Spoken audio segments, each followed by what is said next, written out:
Welcome to Fightmatrix Undisputed podcast. My name is Heather and I will be your host today. Joining me today is Zac Pomilio, a respected matchmaker in the world of professional boxing. Behind every great fight card, there's a matchmaker working tirelessly to build the matchups that fans pack arenas for. And Zac has built a career doing exactly that. From assembling competitive bouts to helping put together title fights, he's spent years navigating the business side of the sport that most fans never see, working with promoters, managers, and fighters to craft the matchups that define careers and headline events. Today, we're going behind the curtain to talk about what it actually takes to make a matchmaker, the instincts, the relationships, the tough calls, and the stories he's picked up along the way. Hi, Zac. How's it going this week with you? Pretty good. How are you? I'm doing good. Hey, it's nice out and some rain Yeah, for the garden. windy here actually. Is it? It was windy yesterday here. So at what age did you start following boxing and who introduced you to the sport? Uh, well, age, I would think, man, I mean, going all the way back to when I was a little kid. My grandfather was an amateur fighter. He was actually a diamond belt champion, which is like the precursor to the Golden Gloves. Okay. And he was a pro as well. Um, and I guess through the influence of him down to my dad, who wasn't a pro fighter, um, but obviously introduced me and influenced me. Um, and so, yeah, I mean, we're talking probably the age of like 5 or 6. I think I saw my first live show around the age of 9. Oh, Um, wow.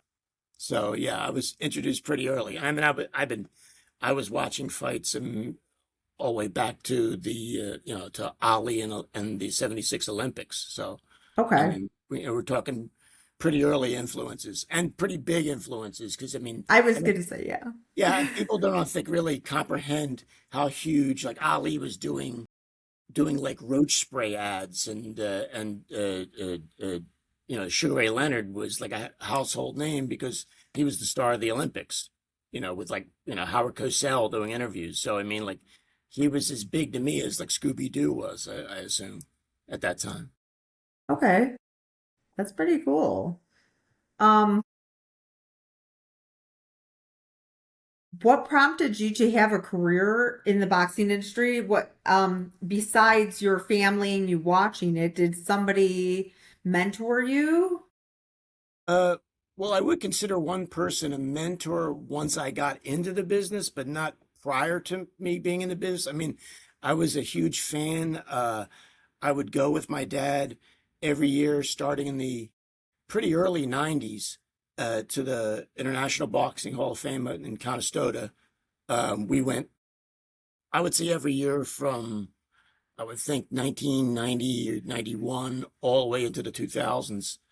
Um, so I was a pretty big fan and watched every fight. And this is back in the cable days when you didn't have to worry so much about streaming. And in fact, I'm in South Philly. We used to have the chip where we would bootleg all the pay-per-views and see everything for free back in the good old days. Yeah. Um, but I actually was working the Community College of Philadelphia in the audiovisual department, and I had worked in the post office with my dad. My dad was a mailman for 34 years, and he knew a guy that knew Art Palullo, the promoter, Banner Promotions, and I just cold called him. I Okay. had, I mean, I had been in amateurs. I did some amateur boxing. I did a lot of kickboxing. Um, I even did some officiating in the amateurs, which I wasn't real thrilled with and didn't last too long. Didn't really like the amateur system and the officiating, but I knew I wanted to work in the pros in some capacity.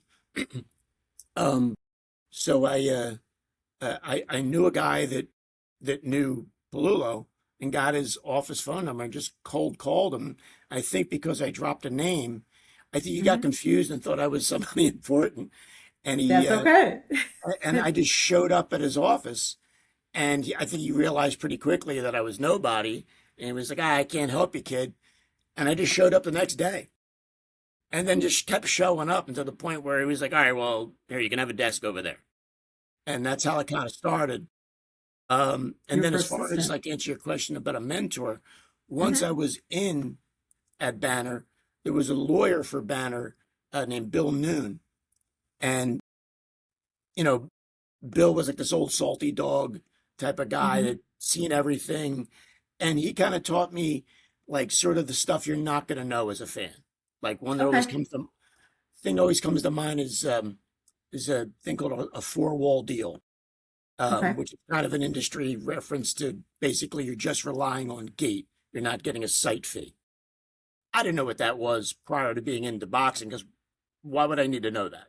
I mean, Okay. that's a complete industry term, but like Bill taught me that stuff. He kind of like took me aside and kind of gave me the lowdown on certain people, who was a good guy, who was not a good guy, and you know, Hmm.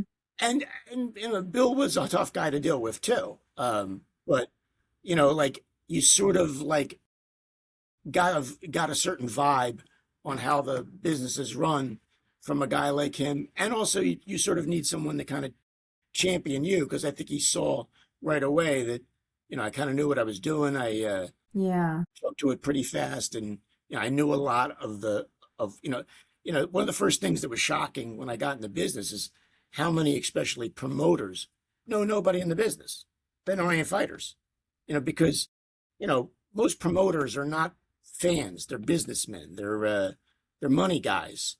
So they rely on matchmakers. They rely on people that know the personnel, and they just hire them, and then they steal all the credit, obviously, when the show comes off bad, and blame them when the show comes off poorly. But that's one thing I will give Bill is that Bill, sort of, pressed me is like we got to involve this kid more. We can't just keep him as a gopher. Nice. So That's good. so Um, so basically, this is how I always think of boxing, and the events. It takes a bunch of people to create basically a puzzle. And without that puzzle piece, with a puzzle piece missing, say a matchmaker missing, the promoter missing, athletes, it could be anything, anyone, key people. With them missing, it doesn't go on, right? yeah, I So mean, it's like a puzzle to me. It's like well, everything needs to work. Do you have backups? What do you do? I've been saying for years that I don't know why somewhere along the line I have a theory Hmm. that boxing sort of became like this cult sort of, you know, sort of sport that's not seen as the mainstream, which, if you go back to as recent as the 70s and even early 80s, which I actually think is maybe one of the greatest periods in Yeah. boxing history is the 80s, especially non-heavyweight, um, that, it's a much more mainstream sport. And then somewhere along the line, people just decided, well, and it's gotten really bad to this point where it's not even running on any major television. It's all streaming, uh, which is another kettle of fish as far as how can you get introduced to it. But, um, you know, I guess where I'm going with this is that, no one says in the NFL, like, oh, what's the point of the general manager? What's the point of the head coach? What's the point of the quarterback? Because they're obvious. One guy is about personnel, one guy is about strategy on the field, one guy is about executing. He's the quarterback. He's the captain on the field. But for Yeah. some reason, that's sort of like this Mentality is misty, just a, mystic thing that people don't understand in boxing. Basically, and it's kind of one of the things that I always wanted to achieve and never really have, to the point where I wanted, was that I feel the matchmaker in a lot of ways is the GM. He's the personnel guy. Like Bruce Trampler at Top Rank, at essentially is the GM. He calls all the major shots, who we release, who we pick up, who we're going to push, who we're not going to push, you know. Um, and I think unfortunately matchmakers, and it's one of the reasons why I haven't been as active in the last few years, is that Mhm. matchmakers have become sort of a guy who just goes and poaches opponents. And I've never really been into that. I mean, there is a need for that. The problem is that it's one of the biggest problems in boxing is that there's a glut of opponents. The opponent pool has been drained dry for years, and it's only gotten worse. But yet, there's a lot of magical thinking where they'll call a guy like me, and make him the matchmaker, and then say, "We want." I've literally had, and this is not a joke. I literally had a few years ago a pretty major promoter tell me, because I got him a guy, and it wasn't the perfect guy. The guy was southpaw. The guy was dangerous, but his Yeah. guy would be the clear favorite. And he's like, "Oh, you don't understand what we're looking for here." And I was like, "Well, tell me what you're looking for." He goes, "Well, we're looking for like a white guy from the Midwest who's like 20-11, but really can't fight." What? And I said, "Does he have a name?" Because you just concocted a guy. I mean, I'll go and find him on BoxRec, and I mean, unless the guy's in Mongolia, I probably can find him. But you got to give me a name. And I was being facetious because Right. what I meant by that is he doesn't exist. You know, Yeah. It's not and realistic. another problem that promoters have, and sorry just to keep pummeling promoters, No, but go for it. uh, you know, they live in, I think, sometimes like either a fantasy land or in a different time. And like, oh, this Hmm. I'm looking for the perfect guy. It's not going to happen. And especially on the club show level, which is an ever dying element of the sport. You get these guys that they're looking for the perfect guy because the whole, the whole sort of push or genesis of the of the show is what I call block party fighters. In the sense of they got a guy likely can't fight, but he sells a lot of tickets. He has a lot of friends. So they put him on the top of the card, and then they find a guy horrible enough for this guy to beat. And doesn't that just fill you with like, I mean, look, I know it's a job, and trust me, I've gone out and got that guy for people, if they really wanted it, but it doesn't necessarily fill you with a fulfilled, purpose. I mean, I probably would have done that a lot earlier in my career, but after 20 something years, it's like such an empty feeling. They're like, I got to go out and find, as they say, go to the graveyard and dig up a guy, you know. Yeah. And what you wind up with is inferior boxing because you got a guy who on a scale of 1 to 10 is a 5, and you got to go out and find a 2 or 3. And it's just ridiculous that's what unfortunately audiences want because they're not really boxing fans. They're fans of that guy. Do you know who Sonny Kanto is, the top ranked fighter, a heavyweight? I've heard the Well, name. I can't put a face to Sunny, well, no. well, I mean, the reason I bring him up is that years ago, he literally fought on an undercard of an ESPN show. And I think he was like the second or third fight. And as soon as he fought and knocked out his opponent in like the first or second round, literally 100 to 150 people got up and walked out at 8:30. He should have been the main card, No, right? they should have stayed and watched the rest of the show. But they're Sunny fans. They're not boxing fans. Oh, I see what you're saying. I've got you. And I said to one of the people that actually knew who was getting up and leaving, is there somewhere you need to be at 8:30 on a Thursday? Like, or a Friday, whenever the fight took place. And that's the kind of discouraging thing. That's sad. Unfortunately, club shows, not to go on a rant about this, but Yeah, yeah. unfortunately, club shows years ago, you could literally put up a generic yellow sign that said boxing tonight at the arena. and people would show up because they like boxing. Right? Yeah. And now, if you don't put a local ticket seller, a local guy who has friends, you're not going to have anybody show up. Even if the guys you do put together are talented, which is sad. That's a shame. That's a Yeah. shame. Because boxing, I mean, it's been around for how long? I mean, Mesopotamian times, Well, back in modern day Iraq, and then now in yeah. I mean, then if you just want modern to start at times. And Marcus of Queensberry, it's pre-turn of the century. It's 1800s. So, I mean, I think, okay, I love boxing. I think it's very interesting sport. I just like what you were saying about maybe the pool of people isn't so good anymore. Is that what's going on?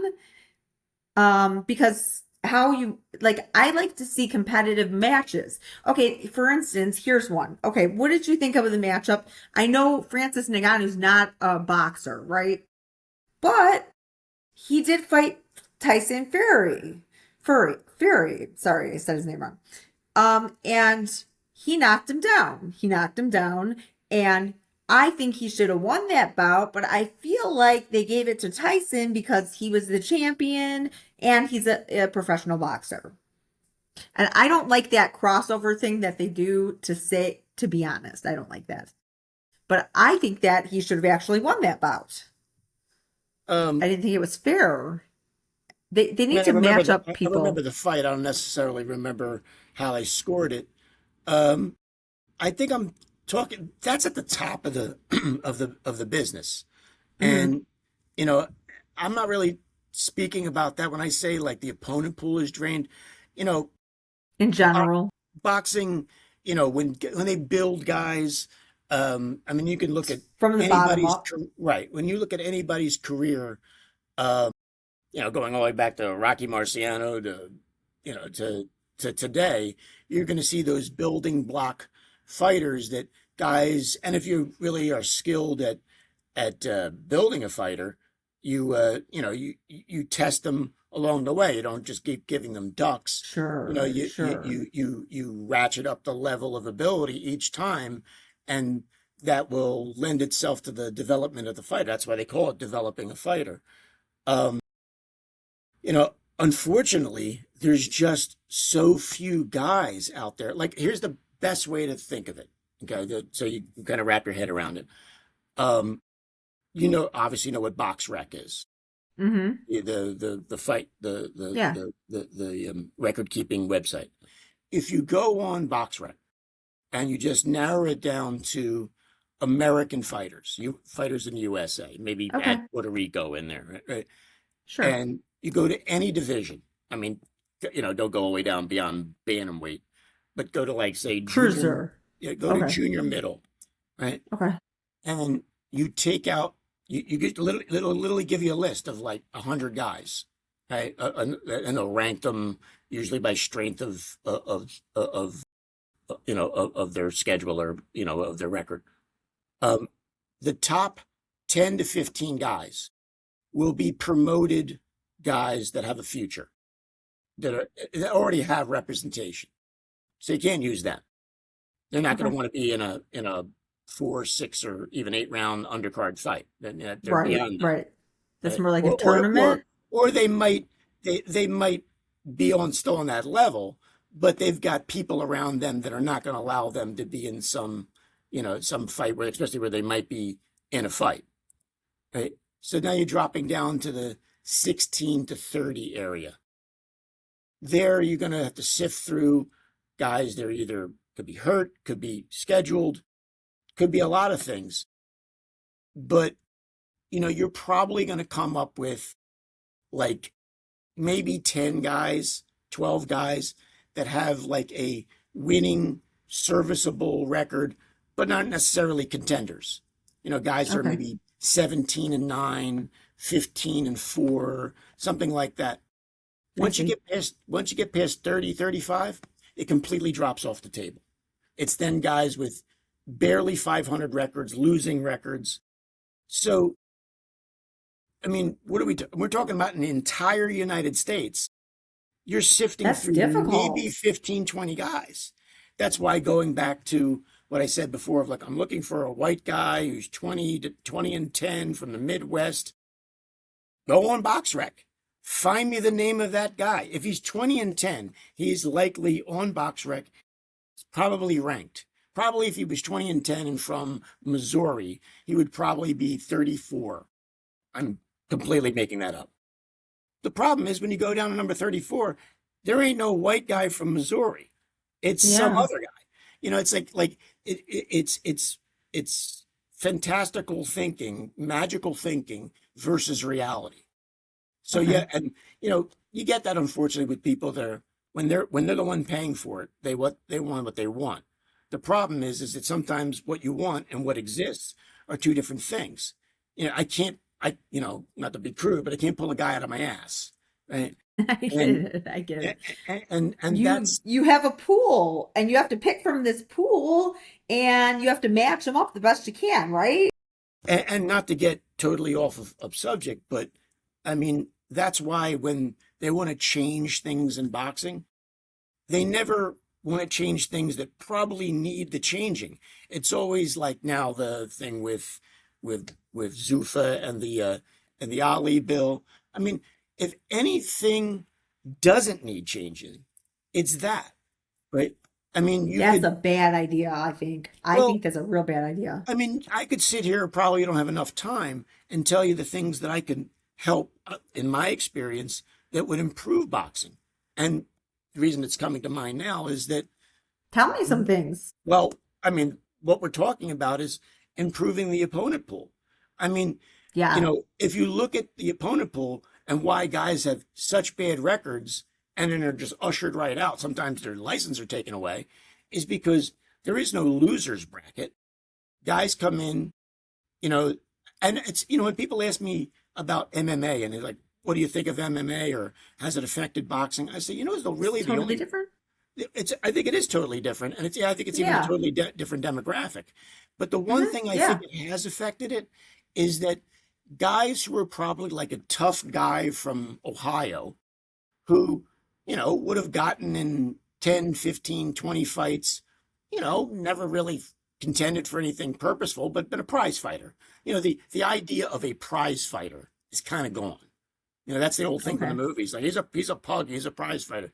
That's no longer really in existence.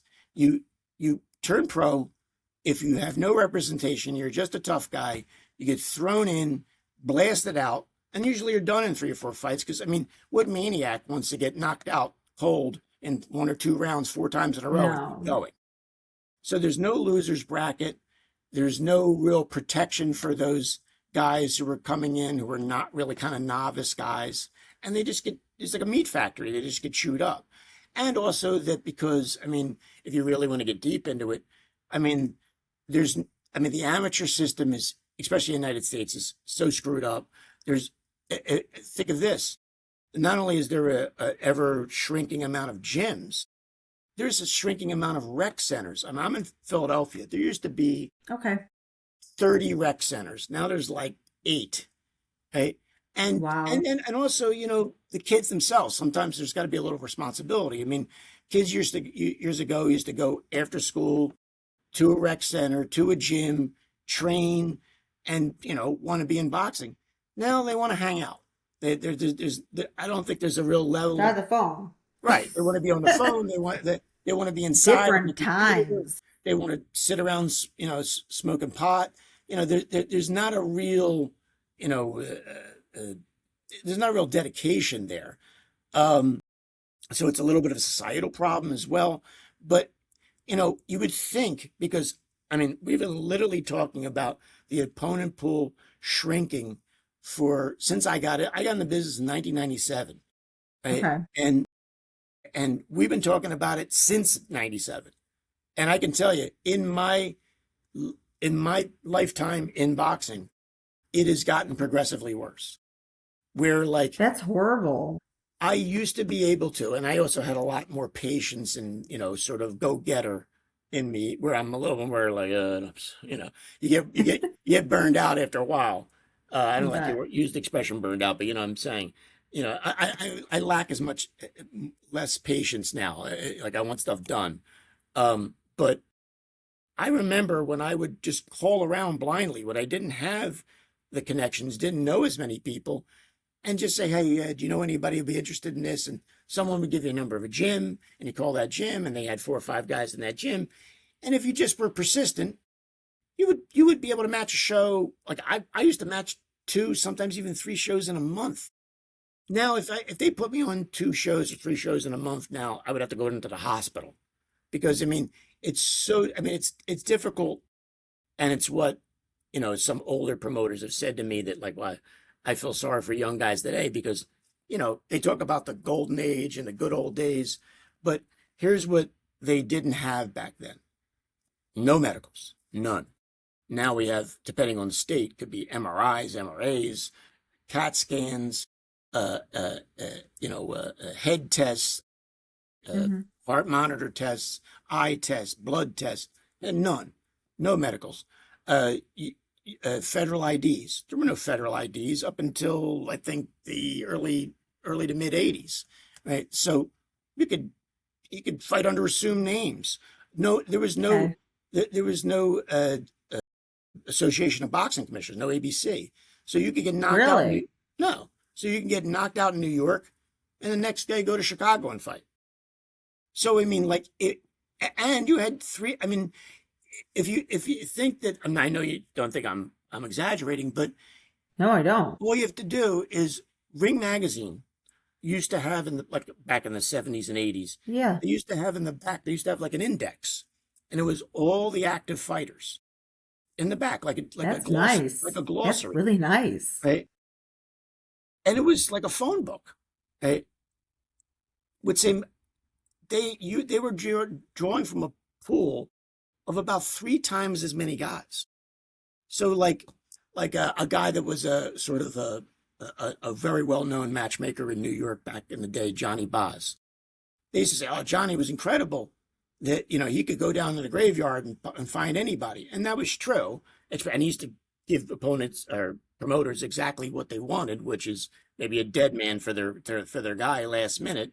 That's what he got his reputation for. But I knew Johnny and talked to him up until his death, and Johnny used to say like that might have all been true, but also I had a ton of guys to draw upon. I mean, I was in New York, and I even had a budget. I could bring guys in from, Maryland, Baltimore, Philly, New England. Now, I mean, I don't even attempt to get guys out of New England because there's like hardly any. The Okay. pool is just drained dry, right? And, despite that, there's promoters that's still living in 1950 that's like, go out and get me a guy, and that's why you also, I think it's also the reason why you don't see, if you remember Showbox, the Showtime series, which I used to have my issues with it sometimes because I think Okay. they only put young guys in to benefit them and the network and didn't care about their careers. This is like they used to brag. Oh, we've had 100 future champions appear on Showbox. I'm like, yeah, and 1,000 guys whose careers completely hit the rocks. But I mean, the general idea of Showbox, of having young guys on the up and come face each other, is, Yeah, I mean, that's nice. I've had my issues with Russell Peltz, but that's one thing that Russell Peltz has always lived by, is that, why he made his Philly shows so exciting. You would have like the North Philly undefeated guy versus the, tough South Philly guy, and it was a local draw. It was 2 guys that had a future.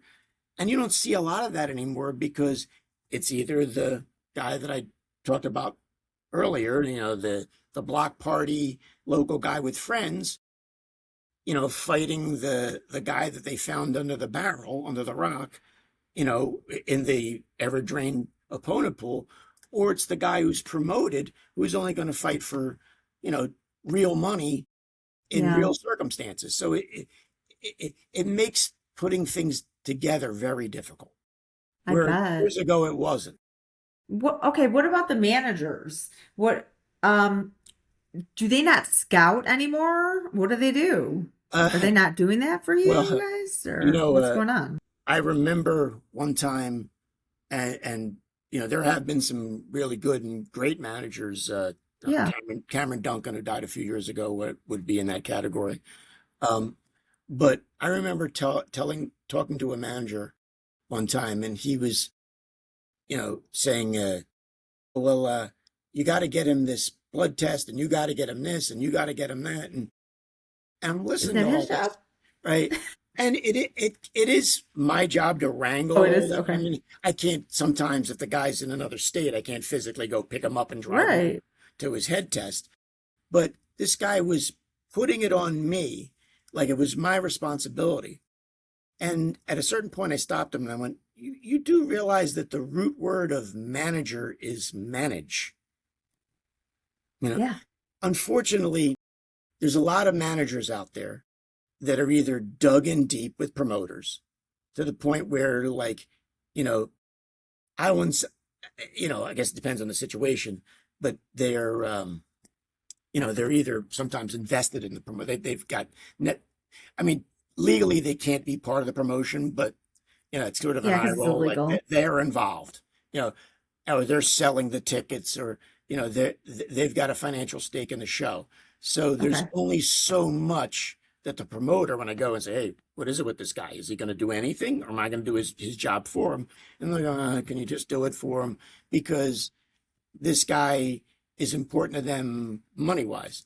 Other times, it's just because some managers are not really, and there used to be a thing years ago called a sportsman, which was Okay. basically a guy that, you know, was really like, he might have been a guy with money from other businesses, but he really followed the sport. A lot of times it would be a guy that would have a couple of fighters and maybe even a couple of horses. That for some reason that went hand in hand. Horses. He liked the ponies, and he also liked, yeah. There's actually a big crossover between horse racing and boxing. Um, Oh, okay. So but that was a while ago that did yeah, I mean, happen. it's sort of Okay. an old timey thing. But I guess what I'm trying to say is that there was guys that would like, when boxing was thoroughly in the papers, that they were sportsmen, and they knew all the other fighters out there, and they really knew how to manage. It kind of went Okay. away, where now it's just a guy with money who's the manager of the guy. And unfortunately, a lot of managers become kind of babysitters. So That's sad. I don't Okay.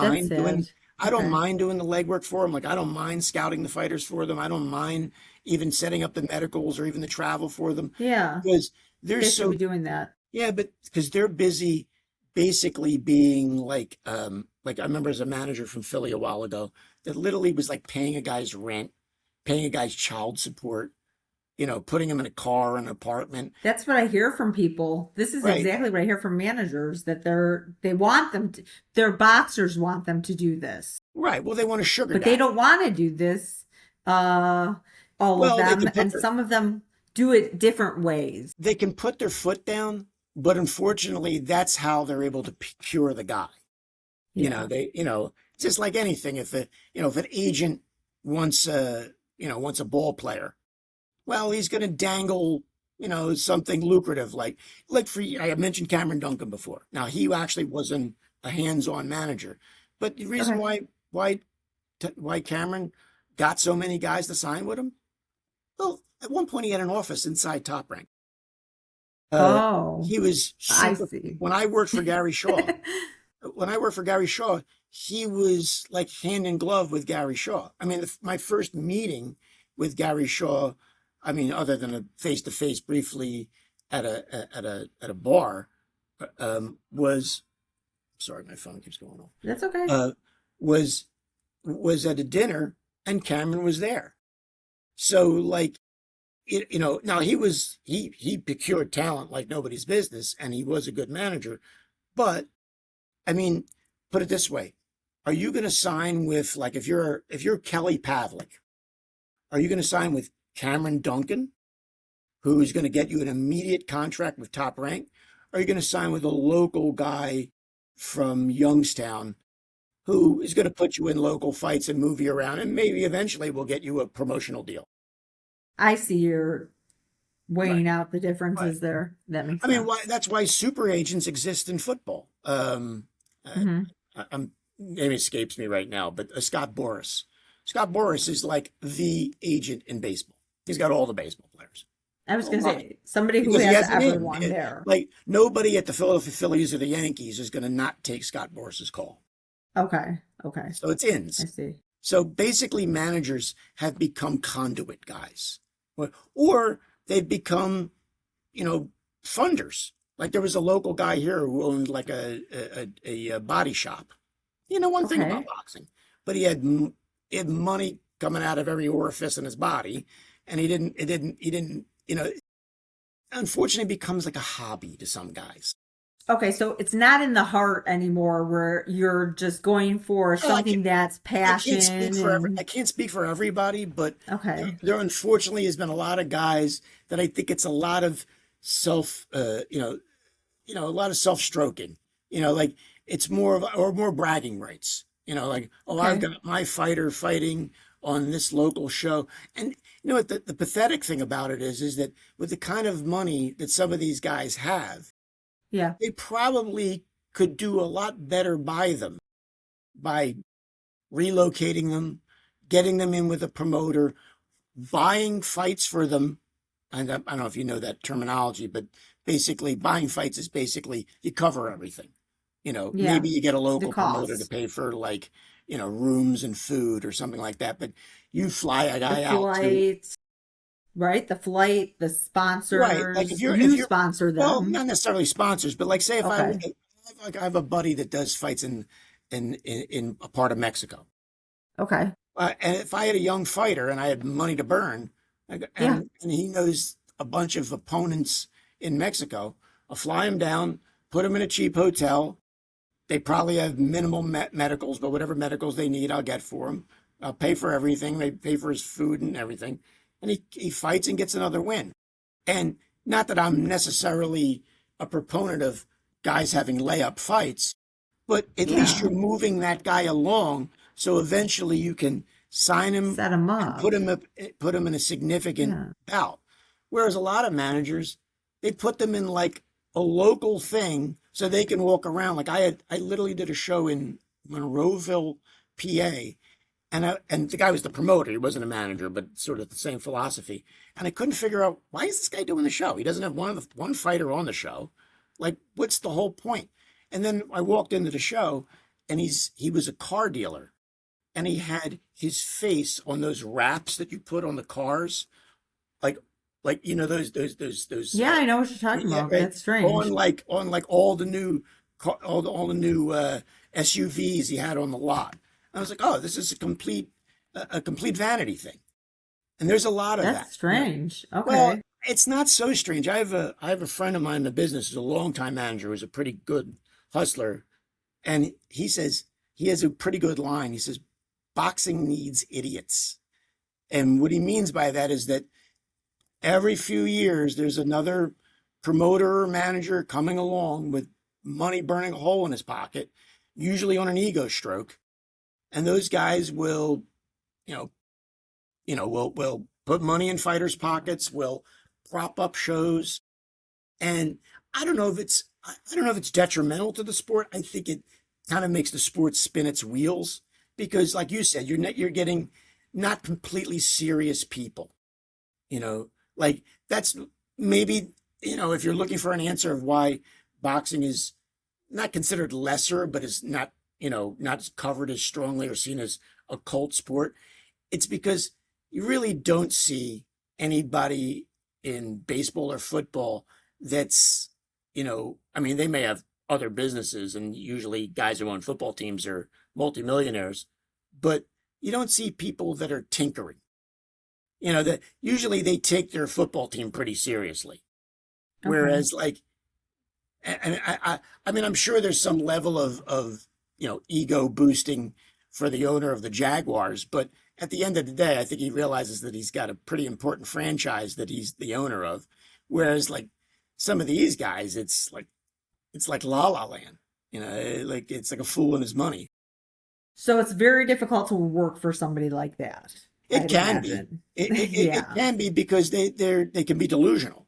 They Yeah. either think they're important or they think that like I said before, that like I can Yeah. just create a guy, because the guy that they've fallen in love with is not Like that it's good. weird science. Most uh, ticket selling guys, and this is a generalization, but are usually just average.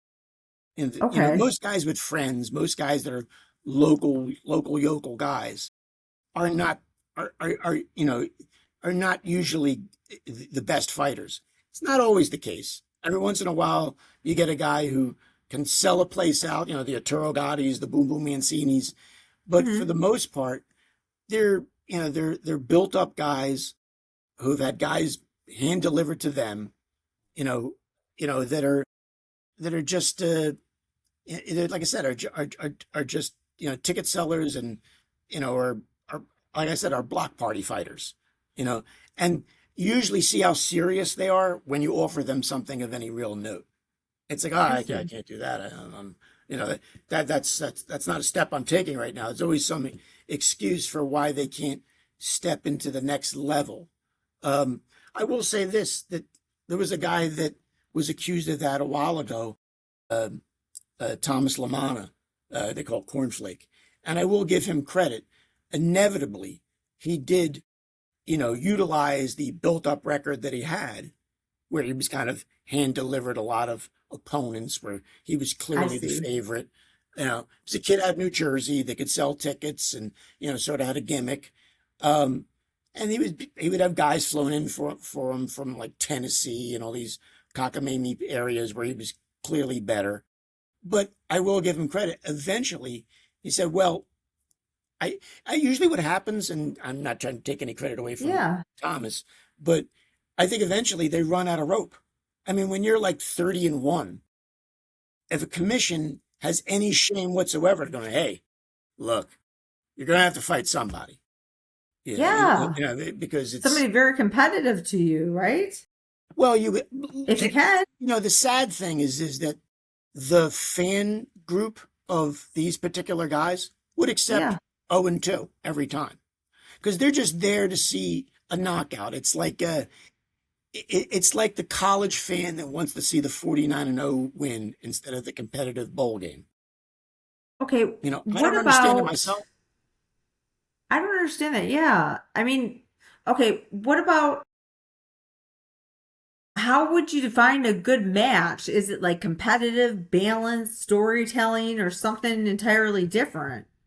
I, Um, well, I mean, the obvious answer is competitive. I mean, I, I mean, yeah, or is it all of them? You yeah. know? I mean, I've made matches and been involved with guys' careers that I'd like to think that the matching and the fights that they were involved in Yeah. become their story. Yeah. You know, I, Yes. I was heavily involved with a fighter that fought for the world title twice. Um, Okay. I was only involved in the first title shot. Um, Kid named Edner Cherry from Florida, um, who fought for the junior welterweight title against Tim Bradley, and then fought for the lightweight title. Sorry, junior lightweight title against Pedraza. Kind of got screwed in his second fight. But he was a guy that he was from Wauchula, Florida, which is like an orchard area outside of Tampa, Okay. and doesn't have a big fan base. Edner was never going to sell tickets, but Edner could just fight. So we figured out a way with a local promotion to put ticket selling fighters around him. Sometimes, sadly, having a ticket seller come on after the main event, because he was the main event, just to keep the Okay. people in the building. How sad is that? Right? But eventually we were able to develop him. And we took, because he had no fan base for the most part, he would develop it after a while. Yeah. People started to Yeah. respect him. We had to take chances. And we got rewarded for that because, I mean, he would lose some, but for the most part, he'd win. And he would get rewarded for that. That's one of the few things that I will say that MMA has cultivated, that that boxing is still sort of spinning its wheels with, which is forgivable losses. I've always said that, hey, look, if you lose, but you lose against good competition, it's a forgivable loss as long as you're not slaughtered. And I Yeah. think MMA fans understand that. Whereas boxing fans, if you don't have like a glossy 30-0 record, he's just a guy. There seems to be that disconnect for some reason. I actually blame,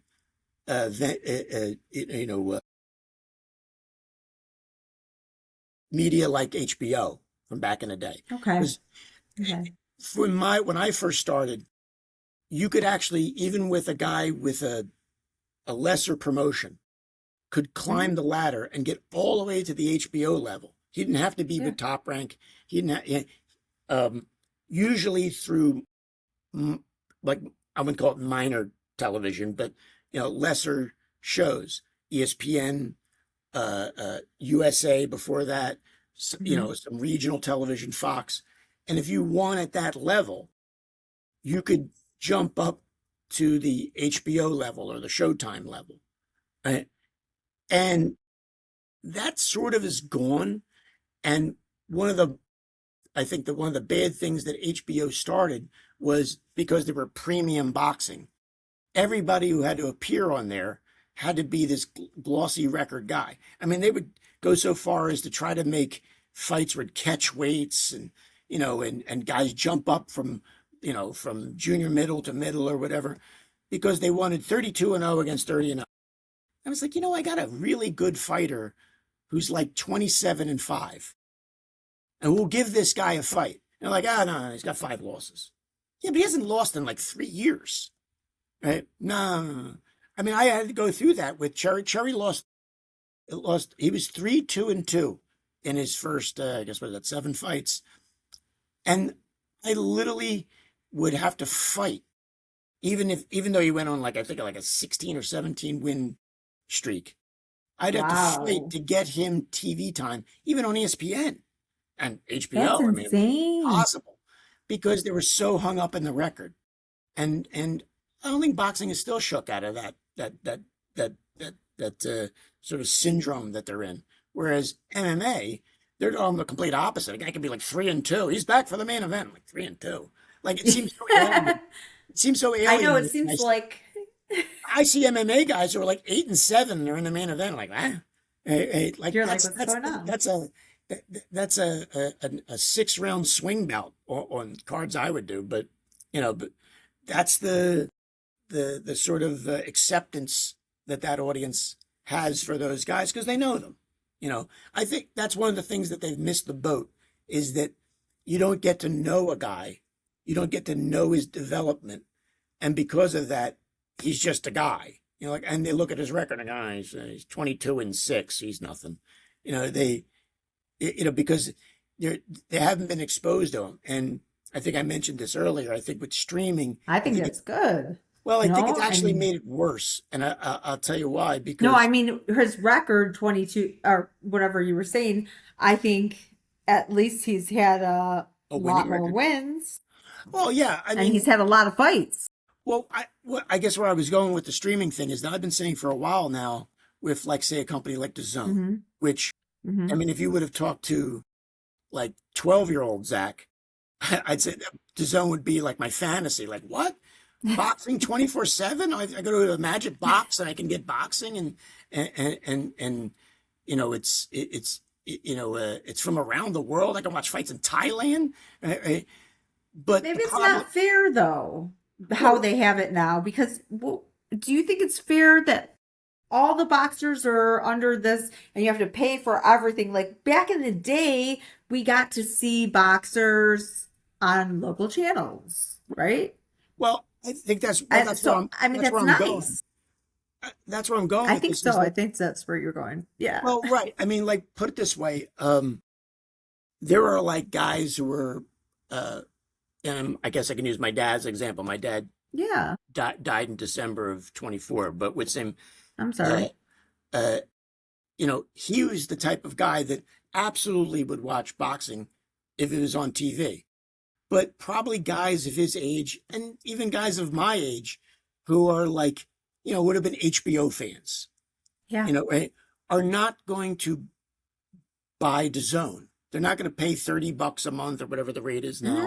right? Yeah. Because they're casual fans, right? A lot of people aren't Well, casual I actually have a fans. really good example of it, and the name of the fighter is escaping me, but if you remember the end of the run of HBO, when they were like just starting to phase out boxing, there was a Mexican fighter on there that was like starting to really get a push from HBO. Was starting to be seen a lot. He wound up inevitably fighting fighting Canelo, but he had a very similar style to Fernando Vargas, who became a star on HBO, right? Because he was regularly on there, and casual fans got to see him. Yeah. Very similar style fighter, and would say inevitably HBO petered out, and he wound up going and fighting on DAZN. And this is a few years ago. I wound up being over in my cousin's house, and they're like degenerate, FanDuel bettors, and Sure. the fights happened to be on, and they were checking the odds, and they saw the name of the fighter. Can't think of his name, unfortunately. I'll text it to you when I remember it. But Okay. they came across the odds in his fight, and they were mispronouncing his name, and they Okay. were totally oblivious to him. And my whole point of Okay. it is that if that guy was still on HBO, they'd know him because they're casual Yeah. fans. But now that he's Yeah. off on DAZN Island, they don't know who he is because they're not going to buy DAZN. Because only hardcore guys like me, who when I was 12 years old used to run to the store to buy KO magazine, are going to buy DAZN, or guys that have money to burn. One of I the know. and Right. what happens is that the people don't see the fighters they should be seeing. You're right. You And know, they need to develop the ones that are being molded and developed, and they're good. They're getting better, and they can I also think be competitive. there's also a real letdown of local too. I mean, I was shocked the other day on the local news that they actually did a Okay. piece on Boots Ennis. I was like, they're actually doing a fight on the regular 6 o'clock news, a piece on a local fighter. Shocking, because I hadn't seen that in forever. And one of my biggest That's complaints, nice. well, one of my biggest complaints locally is that Okay. there's a local Comcast channel. Yeah. Actually, there's two cable Comcast channels. Okay. Both are affiliated with Comcast. I think for me, it's Channel 8 and Channel 19. Okay. And they used to show local boxing. It wouldn't be live. They would shoot it, edit it down to like 2 hours, and it would be Okay. I think Joey I, a local promoter, did some, Marshall Kaufman, various local promoters, and they just stopped doing it. And now like I go and I put on uh, one of these Comcast channels that if it's not local, Phillies or 76ers, big time Yeah. NBA, Major League Baseball teams, it's like this canned stuff of like, junk sports or, like they have a show on like guys who are like, who evaluate beer, or a local golf show.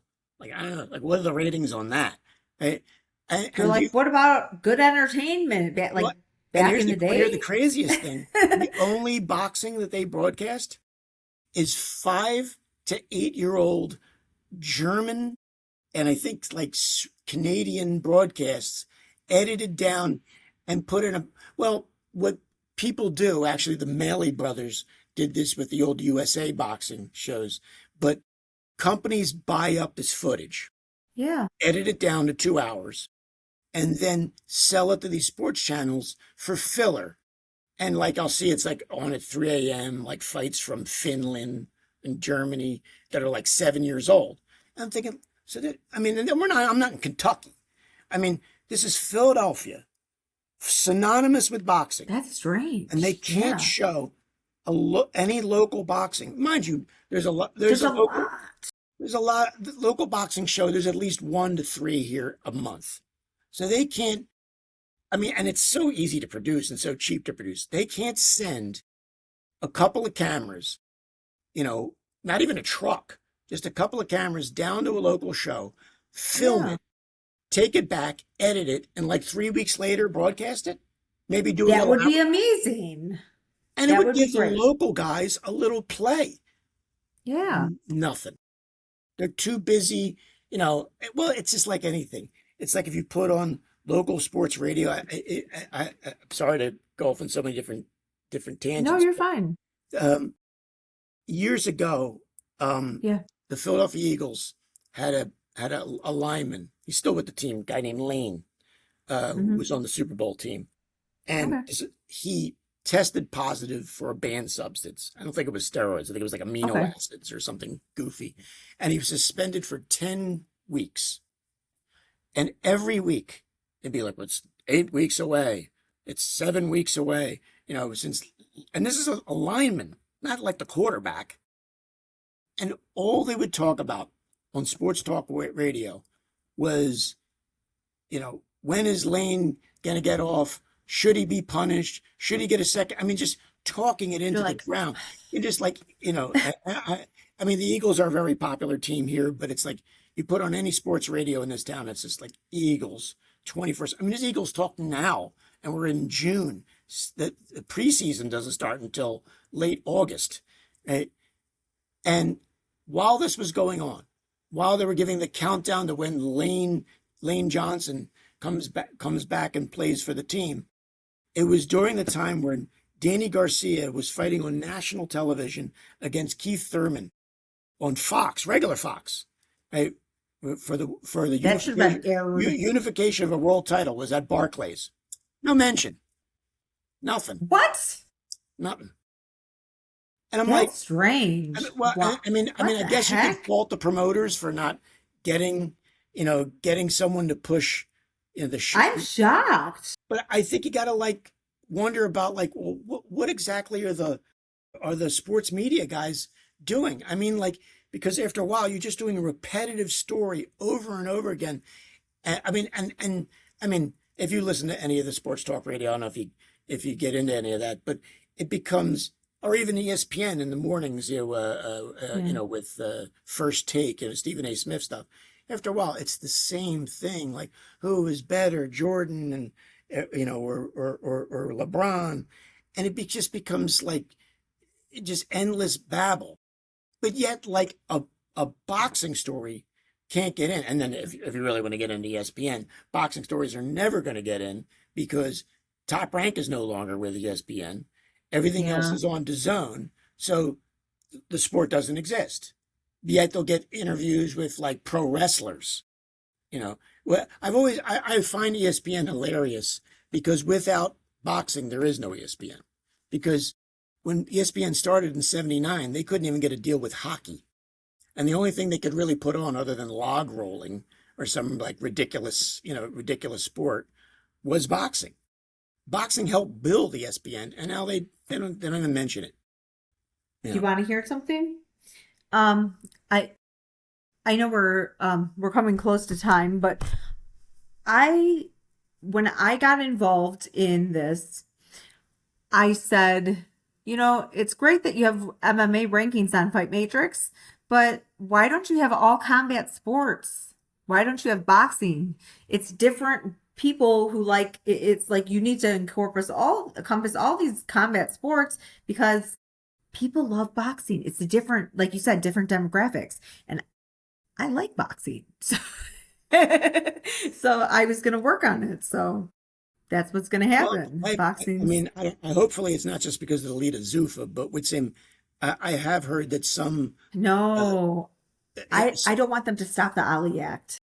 right, but I mean, what I'm saying is that I've heard that some MMA companies and some media that cover MMA No. are trying to reach out to cover boxing as well. No. I started 4 years ago on Fight Matrix, working my way, just networking and stuff like that to build so I can bring in boxing and martial arts and different people. And I like doing storytelling to elevate people. And so I want to ask you, what is your favorite part of what was your favorite part altogether of working in the boxing industry? What is what's your favorite? What was your favorite place to go see? What have I you mean, done? travel wise, I mean, I've been to some Yeah. crazy places. I've been to, I mean, Yeah, like I where? went to Russia for a fight, which was pretty What's that insane. like? Um, well, unusual. I mean, I actually went on a Ferris wheel there that like would roll over in the wind. What? So, um, which is No way. a little unnerving.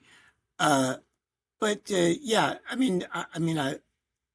been all over. I mean, I was in the Bahamas for a fight that I mean, talk about a fire trap. I mean, I remember sitting around looking and saying, like, there's one exit in, one exit out, and this place is like a tinderbox. Um, uh, I've I've been at fights where riots have broke out.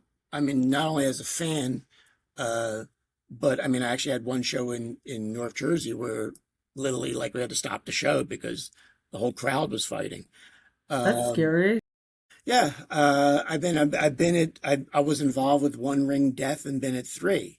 I mean, so I I'm mean, sorry. Oh, and it's wow. and it's not all horrible stuff too. I mean, there's been some Yeah, pretty yeah. amazing stuff. I mean, some of the stuff that I even wasn't involved in, but I was ringside at. I mean, I was Yeah. ringside when Roy Jones was knocked out by Tarver. I was ringside when uh, when Pacquiao was knocked out by Okay. Marquez. I was at Corrales Castillo one, which is the greatest fight I've ever seen live ever. Was it? Um, Okay. and just, been able to meet interesting characters. I mean, not to plug myself, but because like I said, we're running out of time. But I mean, that is what I've been currently working on. I mean, I still tinker in boxing, and I'm actually helping out a guy for a show next month. That's nice. But I like that. I don't know if Jim, who set you up with me, Yeah. mentioned That's I nice. am in the process of writing a book of my experiences. Very Um, cool. and I mean, some of it's personal and isn't all Okay. related to boxing, but for the most part, it's sort of the highs and the lows of the sport. You know, I guess it's from the. I think a lot of people write books from the aspect of like, well, I'm a big promoter or a champion, and this is how I did it. And it kind of always seems like such a breeze. And from someone like me who knew no one, wasn't a nepo, and had a degree of success, but also had a lot of degree of failure too. You That's how you get to success, though. true, but I mean, also, I think it makes more interest. I hate to say it because I don't want to sound like a loser, but you know, winners are boring, and I think sometimes, like Sam Peckinpah, the director, the guy that directed the Wild Bunch, once said in an interview that and he even has a line from a movie, Junior Bonner, that the people that fail are so much more interesting because they have all the pain that comes with it. Um, so I've got obviously the highlight reel and the success Yeah. Yeah. and I think some of the swashbuckling aspects of boxing, where you know you're not working a job. In a lot of ways it's an adventure, and also some of Yeah. the downside, ugly, heartbreaking part of it too, which hopefully will make for an interesting read. Um, about So, halfway through. okay. So, are you done with this book? No, no, I'm done with about Okay. 5 or 6 chapters. I hope to do about Okay. 20, and Okay. then edit it down. Hopefully get a publisher. Probably not going to self-publish, but I might. It all depends on what happens at the end of the road. But I'm in the Do you have a process of name? writing of the book. Do you have a name for the book? Yeah. Yeah, I'll give you an exclusive. I don't think anybody knows the name of the book. It has a weird title, but it's called Bread and Butter. Bread and butter. Okay. I like that. And where are you going to sell it? Well, that's the thing. I don't know how many people are looking for a book about boxing heartbreak. Um, Hey, I would come think, to me. Come to me. Contact me. And when you're done, let's promote your book. okay. I'll I would help think you. if people are looking for boxing books on unfortunately, Amazon. I'm a bigger proponent of Yeah, bookstores with him that I they like might want to bookstores pick too. mine up. Yeah, I'm more of an old school bookstore guy myself. I like them too. But yeah, that's the plan right now. Cool. Well, congratulations. And that's going to be fun to do, I'm And sure. and maybe in the future I'll send you a sample chapter. I'd like that. That would be nice. All right. Well, it was really nice having you on here, and it was lovely hearing Sorry, I your got in so many adventures and tangents. stories. No, I love it. Gotta have Great love stories a and part two everything. next time. Yes. Thank you very much for being on here, Zach. It was lovely to meet you. Have a good one, okay? You too. Take it easy. All right. Bye.